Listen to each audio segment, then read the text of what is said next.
All right, good morning, everybody. So I'm now jumping back from the classes 2 lecture slides back to the original classes lecture slides. So I talked briefly about Javadoc at the end of the last lecture. I'm now coming back to where we left off in the lecture before that.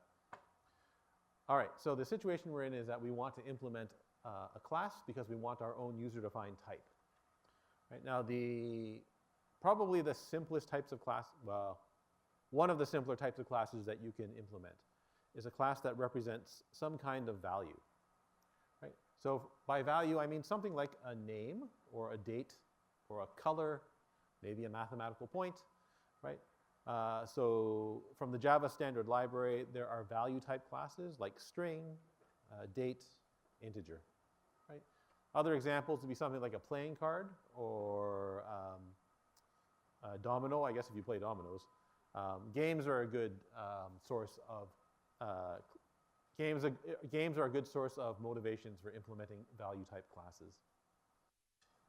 All right, so whenever you implement a class, what you have to remember is that a class is used to make objects. Objects have their own data, they have their own methods.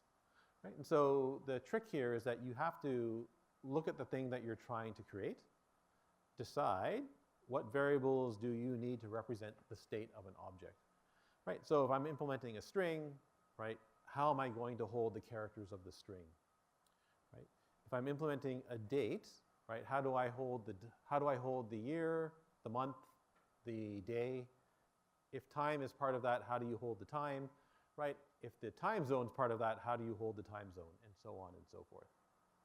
Right? Integer is pretty easy. You just need some integer value, right? You need an int field to hold the value of the integer object. Java uses the term field for the variables that represent the state of an object. Right?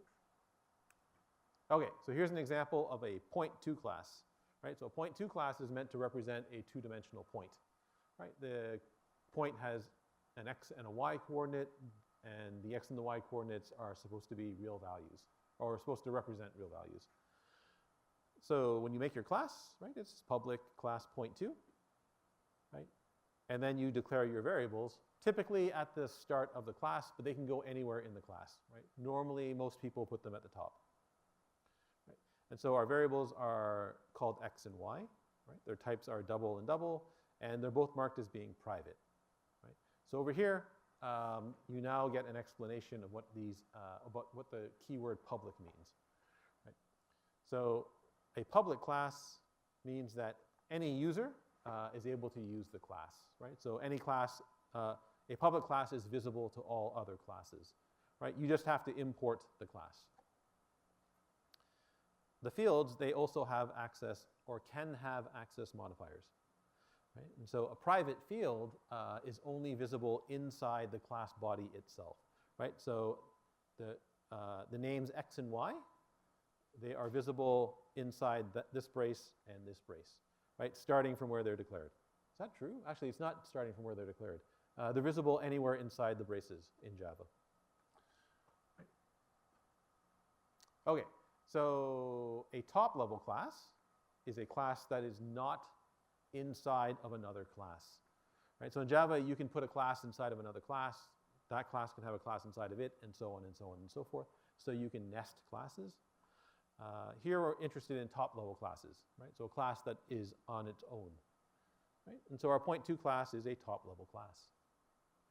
Right? A top-level class can have either no access modifier or the public access modifier. Right? So in other words, that keyword public can be there or not, and that's your only choice. So let me jump into Eclipse and show you what's going on here. Okay, so here's point2. Right? And so when I made the point2 class, I created a package. Well, I created a very long sequence of packages. Right? CA, Queens U, CISC124, Notes Basics Geometry. Right? Then I made my class. Right? I put a main method in because I might want to put some code in to demonstrate some features of the class. Right? I now want to add my fields. So you just type enter. I'm going to type private double x and private double y. And I'm going to save that. Okay, so somewhere else, I'm going to create another class and it's going to import our point2 class to use, right? So over here, I've got a class called usePoint2. Right? Now notice point2 is in the geometry package.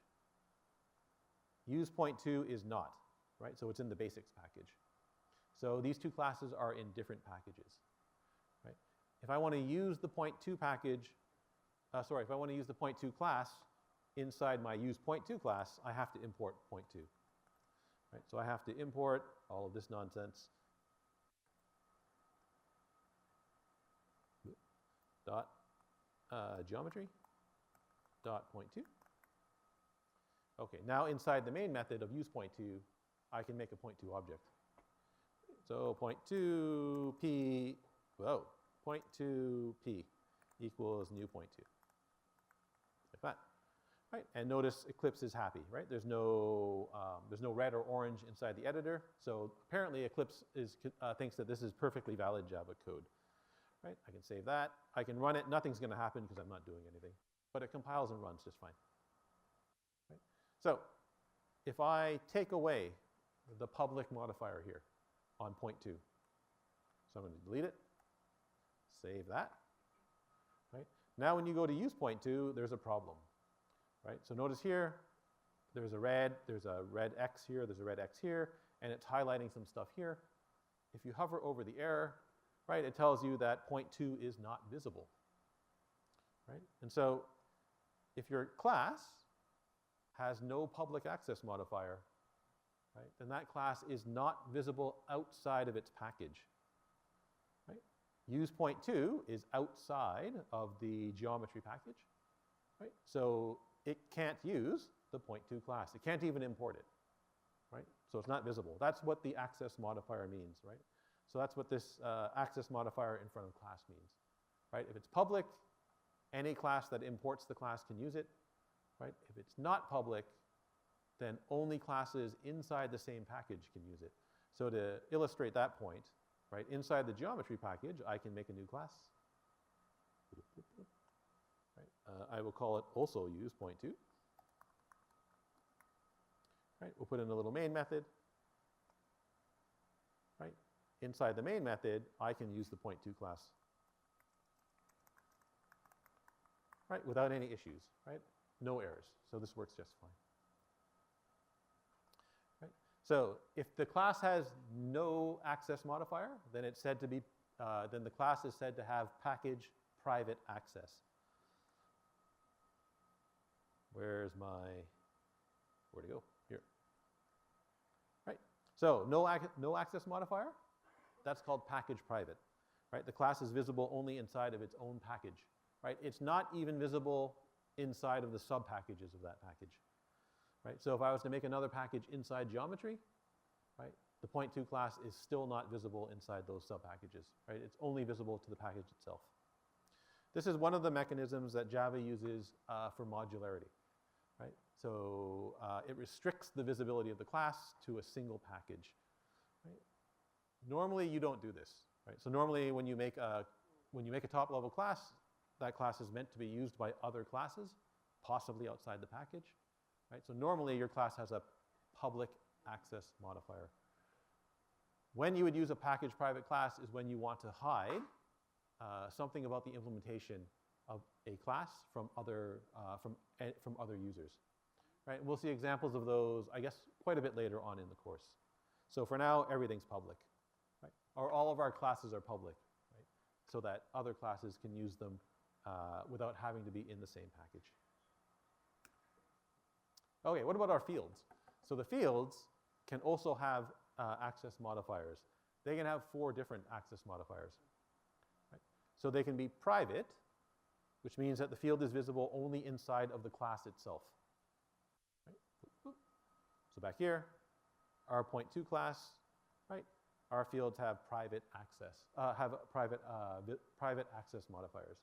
Right? Inside the class, we can use the fields x and y. Right? So for example here,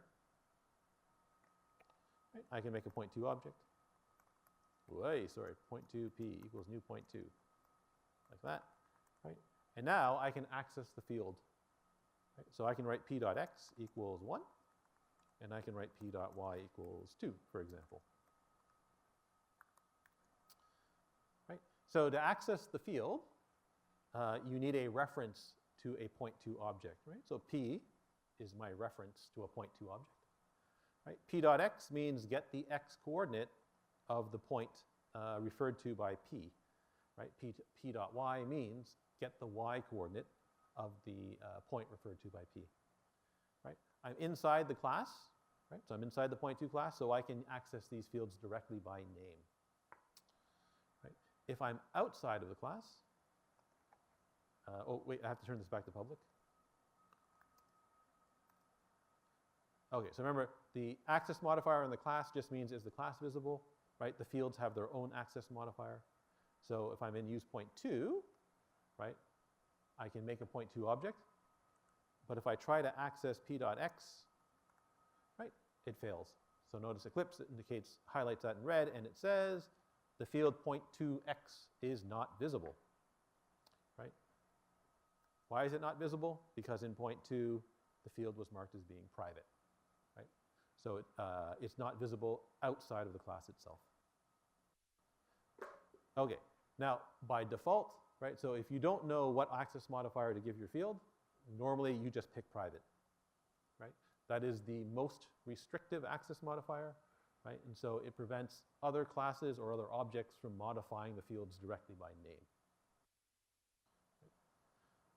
Okay, if you have no access modifier, that's package private access. So it means the same thing as package private access on a class, right?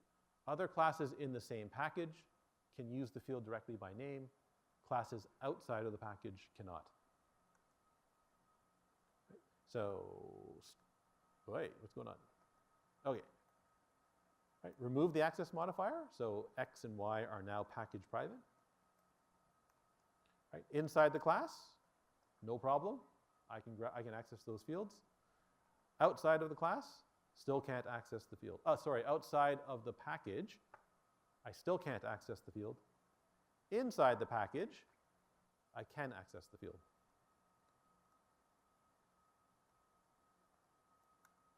So P.x equals 1. Sorry, works just fine. So again, Eclipse doesn't indicate that there's any error, right? There's no error because the field x is visible inside of the package geometry. Right? So that's what package private means. Protected is the same as package private, but it's visible to these things called subclasses, right? And so we're going to look at this later on in the course when we talk about inheritance. So for now, nothing is protected, right? Public means that any class anywhere, any class that can see the class can also see the field. Right? So if we make x and y public,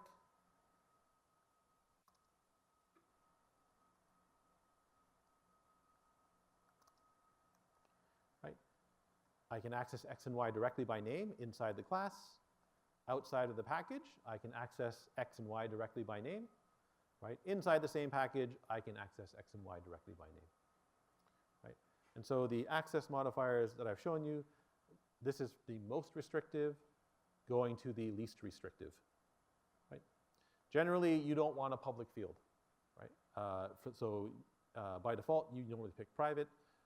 Normally, the only time you have a public field is when you have a constant that you want everybody else to know about. Right? So the rule of thumb, any field that represents a constant value that you want other classes to know about, those can be public. Right? So java.lang.math has a field called pi, right? Because pi is useful for other people who want to use the math class. Right? So it makes sense to make it visible to everybody. You can't change the value of pi because it's marked as being final, so you never have to worry about the value being changed. Right? Again, the safe rule of thumb, if your field is not a constant, you should probably make it private. Right? Protected fields are used when we talk about inheritance. Package private fields are used somewhat less commonly. We'll see an example much later in the course of when it would be appropriate to use a package private field. So for the time being, our choices are public or private. Right? Use public if you have a constant, use private otherwise. Okay, So that's our point2 class. Suppose you wanted to implement some other class, right?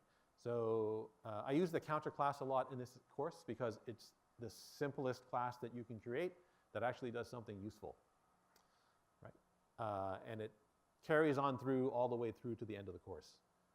Okay, so I want a class that represents a counter, right? So basically you can ask an object of the counter type to count up, right? So the counter starts at 0, right? You call a method called advance, and the count goes up by 1, right? You call it again, it goes up to 2, and then again it goes up to 3, right? So it counts up in increments of 1, right? This sort of thing would be useful, for example, if you wanted, so for example, if anybody watches baseball, right? Strikes and balls, those go up in increments of 1. Lots of video games, things go up in increments of 1, right? And a lot of counting type problems, things go up in increments of 1, right? Could you implement this could you represent this just using an int? The answer is sure, right? But you could also put it inside of an object and have the object keep track of the count. There are very small advantages to doing this, right? But the main advantage to doing this is that I can give you a very simple class that's easy to understand, right? And it actually makes sense. It does something, right? So I want to keep an integer count. So you ask yourself, so what kind of field do I need to store the count? Well, I probably need an int, right?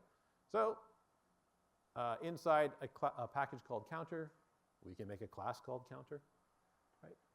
What field do I need? Well, I need a value field, right? It's an int.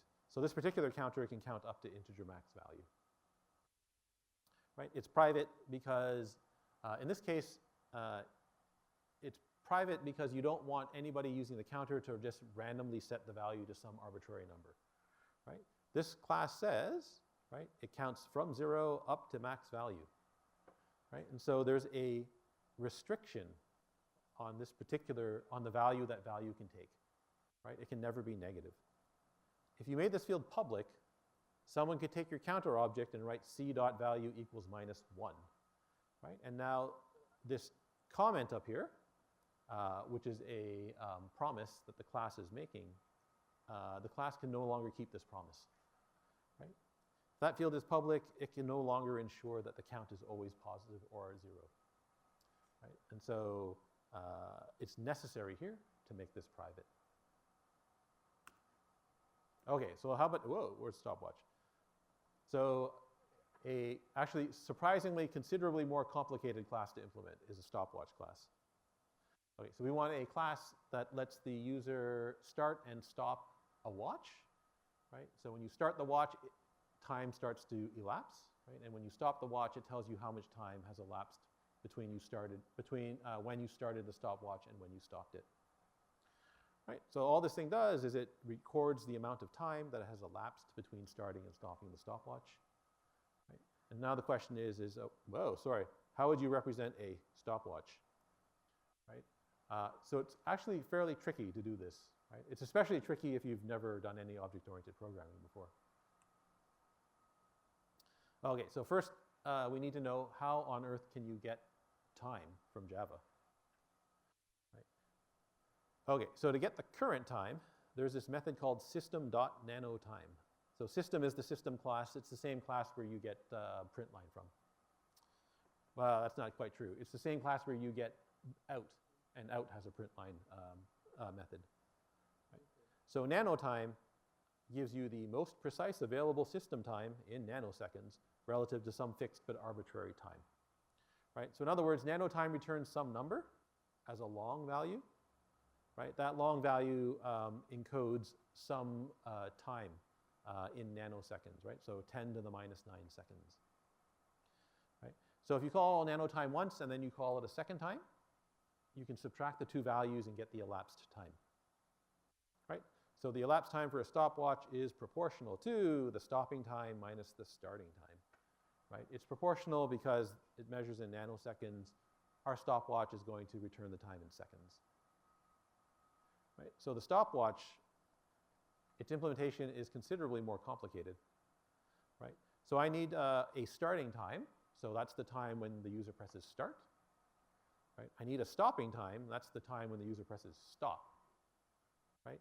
Now, if the user hasn't pressed stop, we want the stopwatch to tell us how much time has elapsed so far, right? And so you need to know, is the watch running or not, right?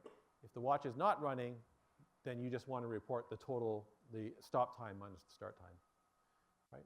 If it is running, you want to return the current time minus the start time, right? And so it's a more complicated implementation here. All right, so we've got some classes. They've got some fields. They have no methods or constructors, right? In Java, though, the classes are actually usable, right? You can't do much with the classes. You can't do much with the objects that you create, right? So back here in our point2 class, right, all I've got are these fields x and y, right? If I'm inside, oh, sorry, I should change these back to private.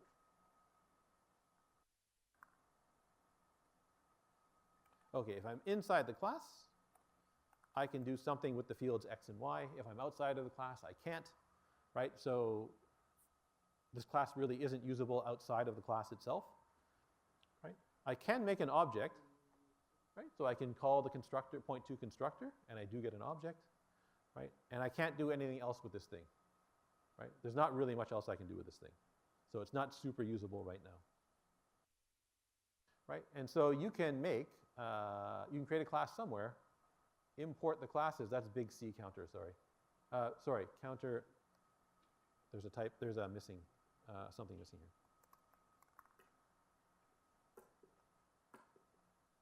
Right, so you can create a class somewhere that imports our new classes, and you can make some objects like that, right? And that will compile and run just fine. The classes aren't really usable yet, so the objects don't do anything. Right? To make our objects do something, right, we need to add some more features to the objects, right? And so this is related to that term encapsulation that I talked about, I think 2 lectures ago now, right? So in object-oriented programming, right, the term encapsulation means, or refers to the bundling of data and methods that use the data into a single unit, right? And so what this means in Java is our classes have data in them. I can put methods into the class that use the data that's inside of the class, right? And so I can do things like I can add methods to the stopwatch class that perform some sort of computation, right? Like compute the amount of time that has elapsed since you started the watch, right? For point 2, we can do the same thing. We can add some methods to the class, right, that do things with, that compute something using the x and y coordinates of the point. The first thing I want to do is I want to add some constructors to the class so that people who are using the class can make objects having the state that they want. Right? So the constructor, that's the thing, or that's the thing that initializes the state of an object, right? So when you make, when you use the new operator to create a point2 object in this case, right, the new operator calls the point2 constructor to initialize the x and y coordinates of that point, right? So new makes the object, right? It then asks the constructor to fill in the fields of the object, right? And then new returns a reference to the initialized object, right? Now notice here, right, we haven't declared a constructor yet for the class, but it appears we have one anyway, right? Because I can write new point2. Right? So the rule in Java is if you don't declare a constructor in your class, you get one for free, right? You get the no argument constructor for free. As soon as you declare your own constructor, that rule goes away, right? Okay, so what does a constructor look like? It has the same name of the class. It must be exactly the same name as the class, right? It never returns a value. Right? So there's nothing in front of the, there's no return value, not even void, in front of the name of the constructor. Right? Your constructors are allowed to have parameters. So the language is very explicit. It says constructors are not methods, even though they look a lot like them. Right? It's not a method because it doesn't return a value. Okay, so whenever you make a new object, some constructor is being called. Right? Our class didn't define a constructor. We get a free one provided by the compiler. Right? So the compiler silently inserts a no argument constructor into your code. Right? So what is the no argument constructor? It's the constructor that has no parameters. Right? When you call the no argument constructor, you pass in no values. Right? Nothing in between the brackets. Right? That's why it's called the no argument constructor. Right? So what is it supposed to do? Well, it's supposed to initialize the state of the object to some well-defined state chosen by whoever is implementing the class. Right? So if we're going to put in a no argument constructor for the point2 class, we have to decide what values should the point that's created, what are the x and y coordinates of the point that are being created. Right? If you just use the compiler-generated no argument constructor, right, then what it does is it sets any of your fields that are numeric type, they get set to 0. Right? Any field that's Boolean gets set to false. Any reference type field gets set to null. So for our point2 constructor, so for the compiler-generated point2 constructor, no argument constructor, it's going to set x and y to 0 and 0, right? Which you can show by printing out p.x and p.y.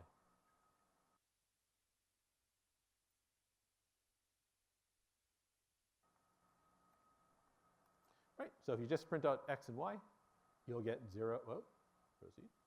You will get 0 and 0. Right? So that's what the compiler-generated no argument constructor does. Now, you can define your own. Right? And so the way you define your own is access modifier. Right? So this can be public, it can be public, protected, or no, it can be any of the four: public, protected, package private, or private. Right? If you want other people to use the constructor, it has to be public. Right? So public point2. Right? So the name of the constructor matches the name of the class. Right? The no argument constructor has no arguments. The round brackets are always here. Right? So the no argument constructor has no arguments. There's a body of the constructor. Right? Inside the body of the constructor, you are allowed to use x and y. Right? So x refers to the x coordinate of the point. Y refers to the y coordinate of the point. Right? If I want the no argument constructor to set the x and y coordinates to say 0, you can write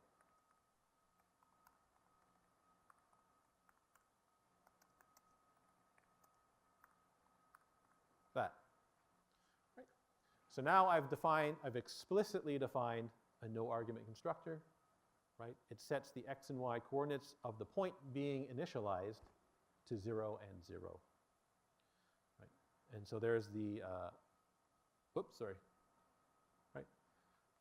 So there's an example of a no argument constructor.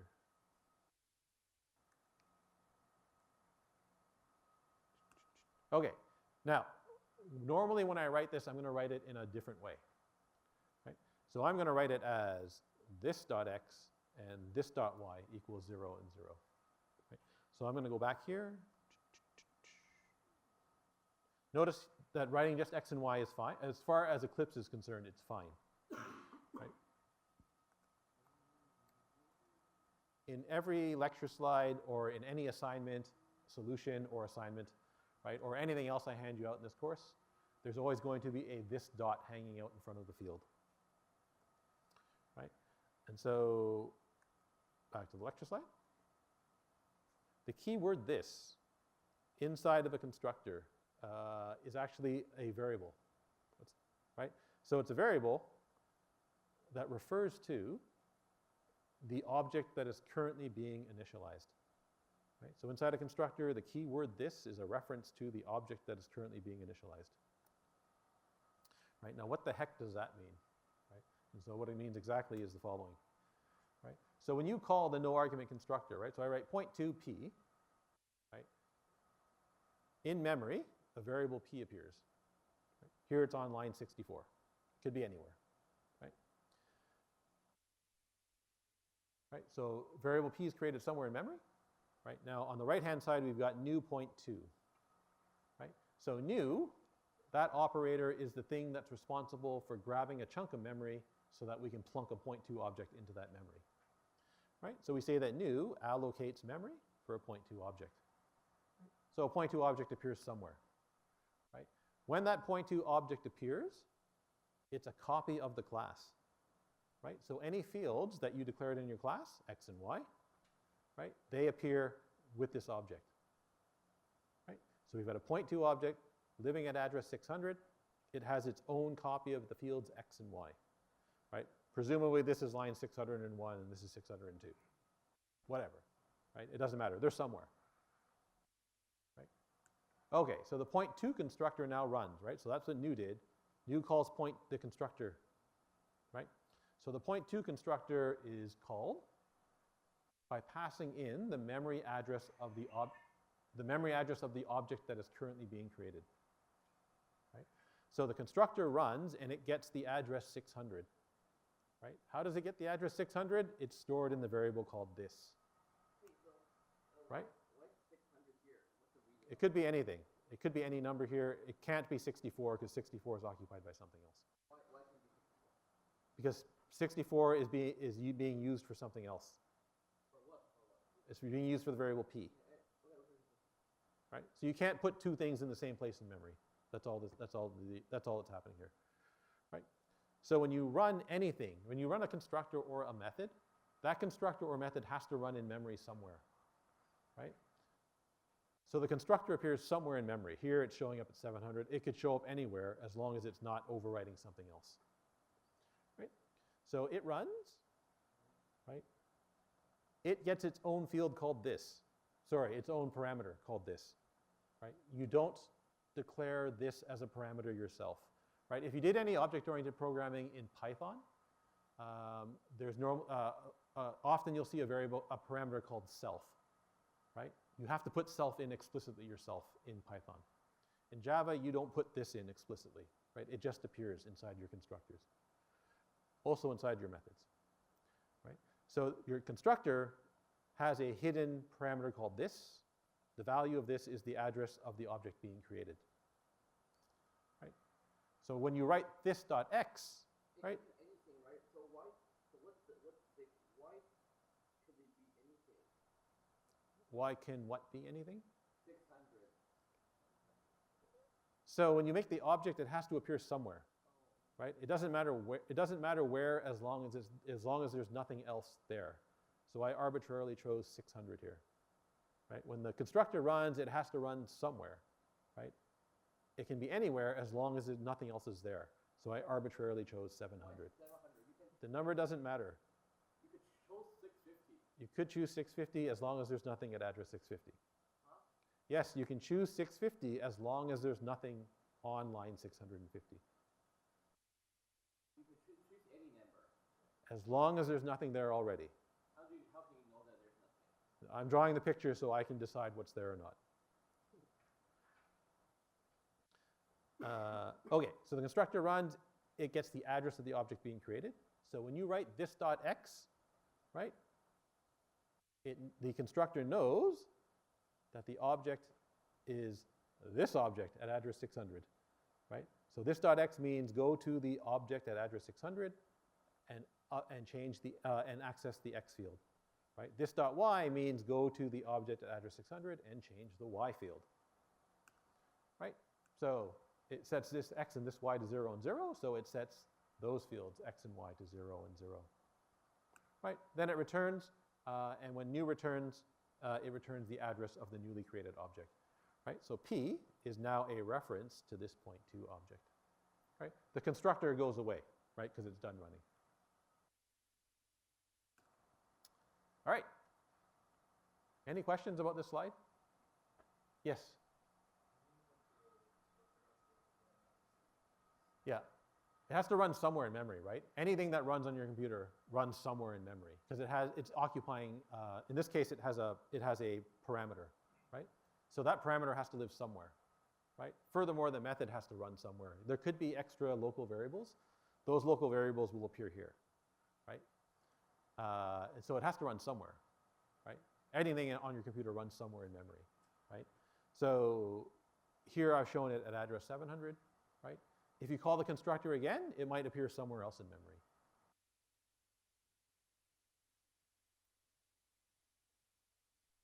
Yep.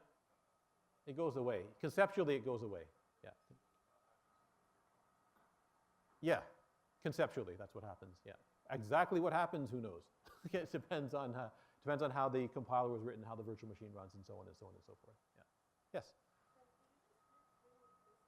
Yeah. So the object that was created, right, is at address 600, right? Okay, so the constructor runs. It runs somewhere else, right? It's not running here, right?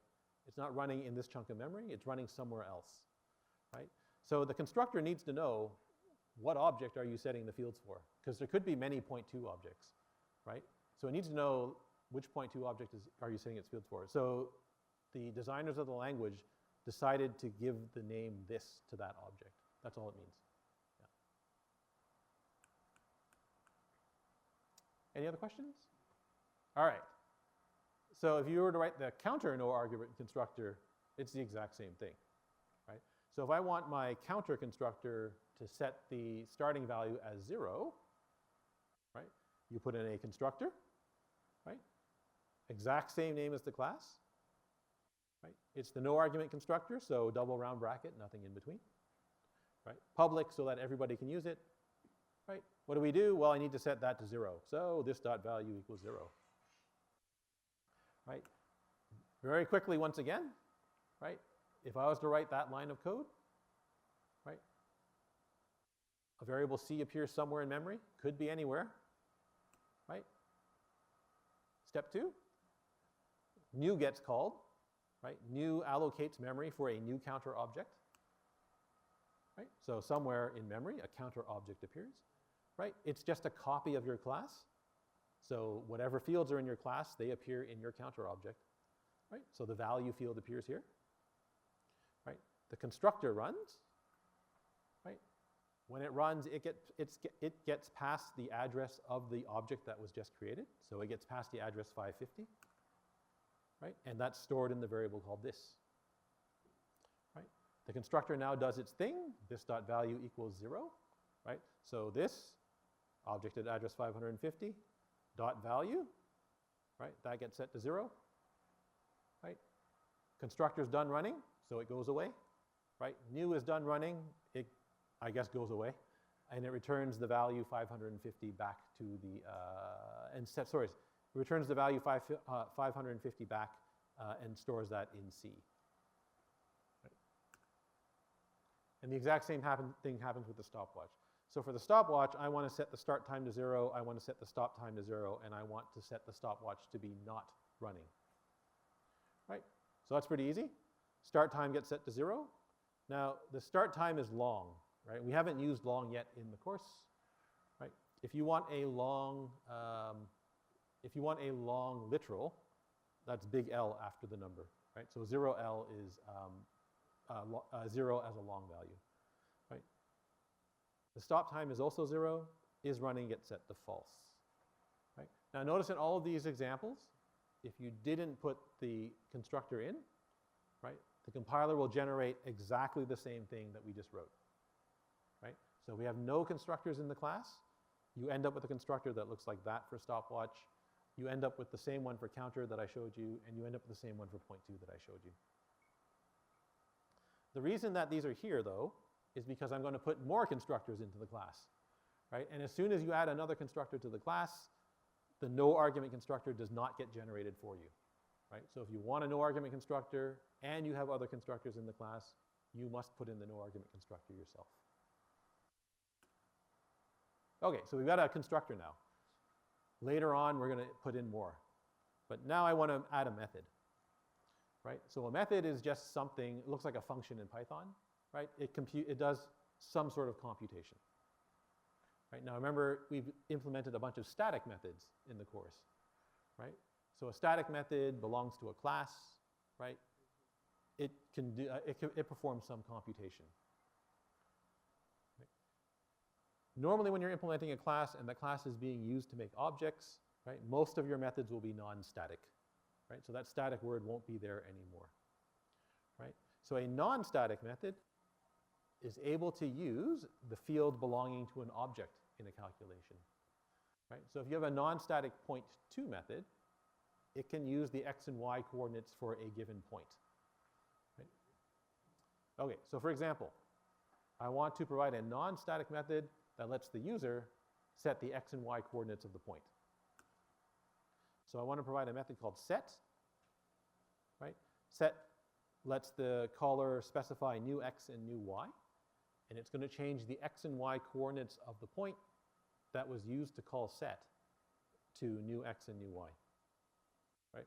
Now this particular one returns 0.2, and I'll explain why it does that in just a second, right? It's public because, again, our class is public and we want people to be able to use this method.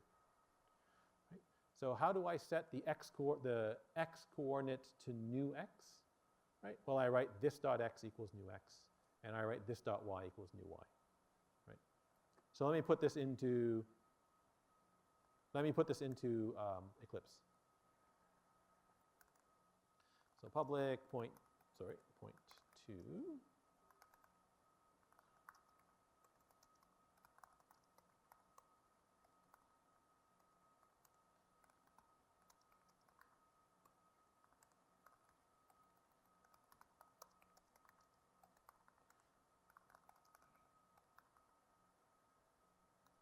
Okay, like that. Now, how do you call set? So the way you call set, so it's not static, right? So all of our methods before, there was a static keyword, public static, right? This one's not static. So if you have a non-static method, you need an object to call the method, right? With a static method, you just use the class name, right? Now I have an object. I have a reference to an object P. So I can call set using P. Sorry. So I can write P set, and let's do 1 and minus 1. Like that. And then let's print out the point again. Right, so make a new point, print out the x and y coordinates of the point, call set, print out the x and y coordinates of the point. Right, so after calling the constructor, I get a point whose coordinates are 0, 0. After calling set, the coordinates of the point are now 1 and minus 1. Right? If I make another point in between, so point to Q, new point 2, right? And I print out the coordinates of Q down here, like that.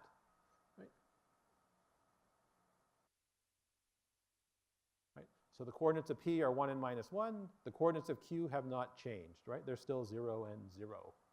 Right? That's the reason why you make objects, right? You can have multiple points that have their own state, right? If you change the state of one object, in this case P, right? The state of object Q does not change, right? Okay, so to call a non-static method, you need a reference to an object, right? So here I need P to call set. I could call set with Q here, and that would change the coordinates of the point referred to by Q.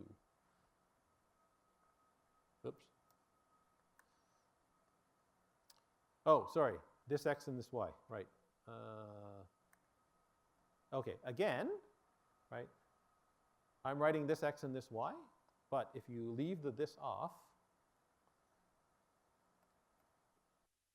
right, everything is fine, right? Eclipse is happy, right?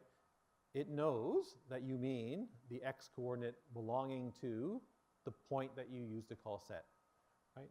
And it also knows that you mean the field y, right, belonging to the point that you use to call set, right? So you don't have to explicitly use this in this case, right? Still works. But again, I'm always going to write it.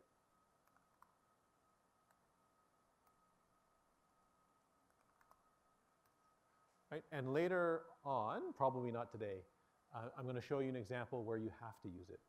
Right? But for now, everything's fine. Right? Whether or not you include it is up to you. Right? If you go on to program professionally, whatever company you're working for will tell you what they want to see. Right? They'll either tell you you should always write this dot in front of your field access, or it'll be optional. Right? It depends on the coding standard that you use when you go to work.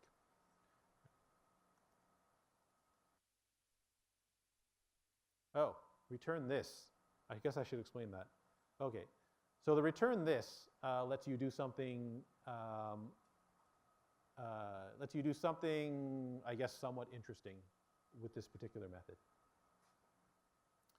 Okay, so when you call set here, let me just nuke this for a second here. Okay, so when I call set, right, set returns a reference to an object, right? It returns a reference to a point2 object. So if I want to, I can store that R, right, in a variable. Right? Now, this isn't particularly useful because R and P, they're going to refer to the same point, right? Why do they refer to the same point? Because back here I returned this, right? I returned a reference to this point, right? This inside of the method refers to the object that was used to call the method, right? So p.set inside the set method, the keyword this is equivalent to the variable p, right? Refers to the same object as p, right? If I return this, then I end up returning the variable p, right? Now you might ask, well, why on earth do I want to do this, right? It's not because you want to store it in a variable somewhere, it's because you want to use p to call another method. Now I only have one method here, so I have to call set again, right? So I can chain a bunch of method calls together. Like that, right? So I can call set twice if I want to. Doesn't make much sense to do so here, right? But you can imagine, right, for this point2 class, it's a mathematical object, right? So if I want to move it around, or if I want to add a point to it, or if I want to multiply it by some value, right, I might want to do a sequence of mathematical operations. Right? By returning a reference to the point each time, I can chain together a bunch of method calls. Right? So p.set something, dot some other method, dot some other method, dot some other method. Right? That lets you simulate an expression like p equals x plus y plus z, right? Where x, y, and z are other points. That's actually a bit of an advanced thing. I somewhat regret using this example because it's a lot to explain to someone seeing a method for a first time. But that's what it's there for. Okay. What other methods can you include? Well, another easy one just lets the client set the x coordinate of the point. Right? So I can create a method called x. Right? The user passes in a new value for x, and it changes the x coordinate of the point. Right? So that just sets this dot x to new x. Right? Again, returns a point2 reference by returning this, right? For exactly the same reason as before. Right? You can chain together a bunch of method calls. Right? Similarly, you can provide a method that just lets the client set the y coordinate. Right? So I can provide a method called y, takes in a new y value, and sets this dot y to new y. Right? What time is it? Sorry. Okay. So I guess this is the last slide. Okay. An accessor method is a method that returns information about the state of an object, right? It doesn't change the state of the object, right? So here, whoa, sorry. Did I skip a slide? Oh, I skipped a slide. Here. Okay, so the methods set, x, and y, these are all examples of what are called mutator methods, right? A mutator method is a method that changes the state of an object, right? Inside those methods, you're going to see an assignment statement, right? This dot x equals something. This dot y equals something. Right? They're changing the state of the object, right? So you often see this word mutate, right? Which just means change, right? So a mutator method is any method that changes the state. All that it's doing is it's setting the fields of the object, right? I guess in the next lecture, we'll talk about accessor methods and other constructors and so on. All right, so that's all I have for you today. See you again on Wednesday.